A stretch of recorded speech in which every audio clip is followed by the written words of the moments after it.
YouTube, it's United for Liberty again with another easy recipe that uses your food storage. This one's called my basic 1 hour bread. I know it's a simple name, but it's delicious. So let me show you how to make it. It's super simple. You can use a KitchenAid, you can use any kind of mixer that you have, or you can do it by hand. I don't typically do it by hand, but you know, if the time ever came, I could do it. So first, you're going to start out with some flour. You need 5 1/4 cups. So I'm just going to add that. We're going to put all our dry ingredients first. And I'm not super specific, you know, I just dump it in. And what I'm using today is bread flour, but you can use whole wheat, you can use white flour, whatever you want to use.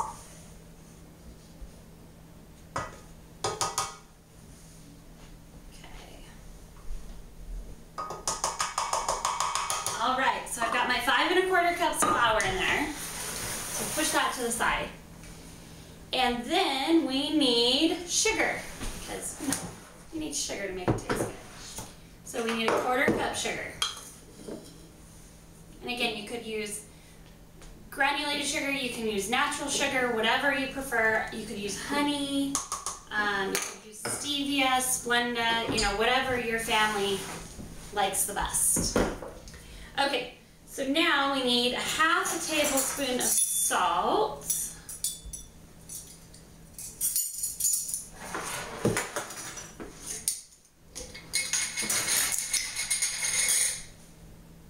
Okay. And you need 1 1/2 tablespoons of yeast. And I use the instant yeast, and I keep it in my fridge so that way it stays good longer. But this way I don't have to proof it. It just goes straight in. I don't have to do anything to it. And I do kind of heaping tablespoons on the yeast because a little more yeast never hurts you. Okay, so then I'm just going to mix those together real quick, just for a few seconds till it's all put together. Okay. So next, you need 2 cups of warm water and some oil. You need 1 1/2 tablespoons of oil. So let's put the oil in.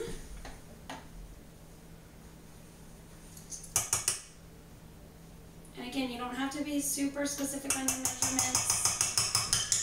It's a pretty good recipe that it just works. Okay, on your water, you just want it kind of baby bottle warm. You want it kind of a lukewarm. I preheated this up. It's a little too warm, so I'm going to dump some of it out and put in some cold water with it.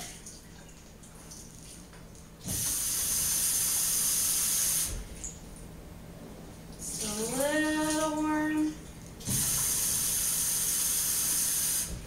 Okay, that should be good. You just don't want to get your yeast too hot or you can kill it.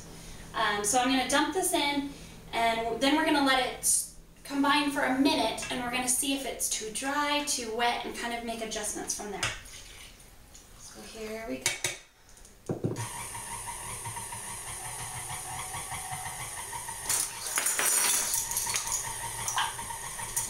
And I just kind of clean up my space while it's working for a minute, so that way you always have room to work. Okay, I don't know if you want to maybe zoom in on this. You can come see the dough. It's been just about a minute.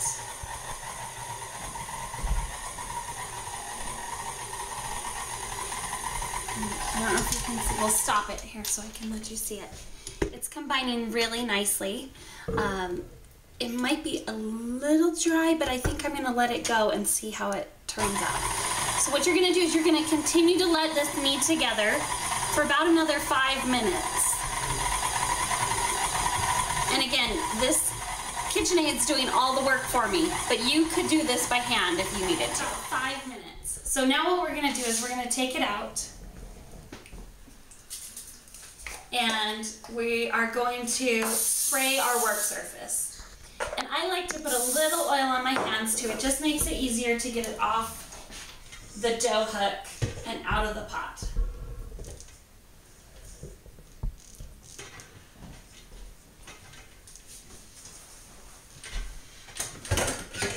Okay.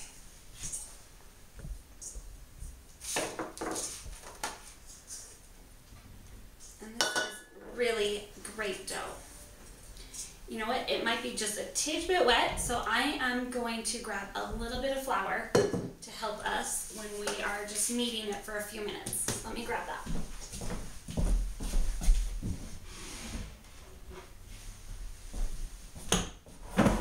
I got ahead of myself cleaning up, I guess. You know, you might want to leave your flour around just in case too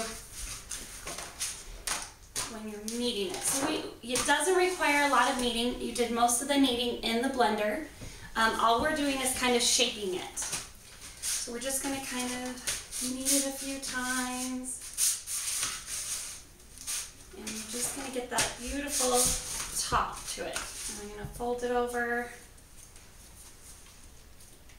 And it's really nice, smooth dough. It's going to make beautiful loaves of bread. Okay, so I'm just going to cut it in half. And again, you don't have to be very specific. Now I'm just kind of eyeballing it.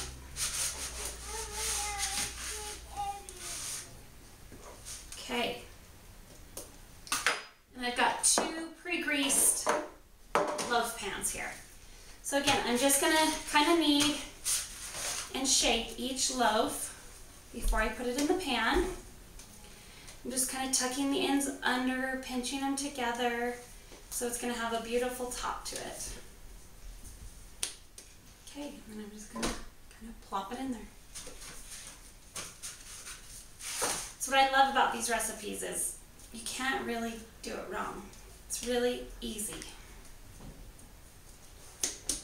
And when you need something quick, it's really nice to have bread in under an hour from start to finish.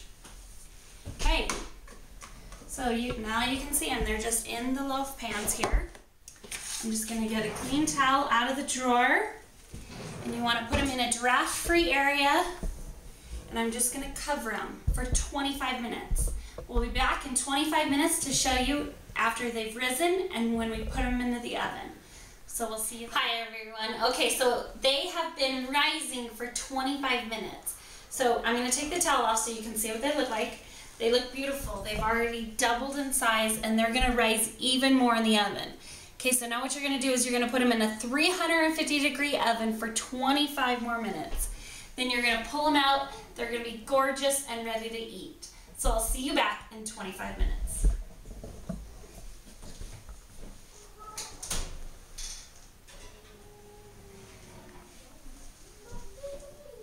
It's been 25 minutes and our bread is almost done. I can smell it. It smells delicious. I'm so excited. So let's take it out of the oven.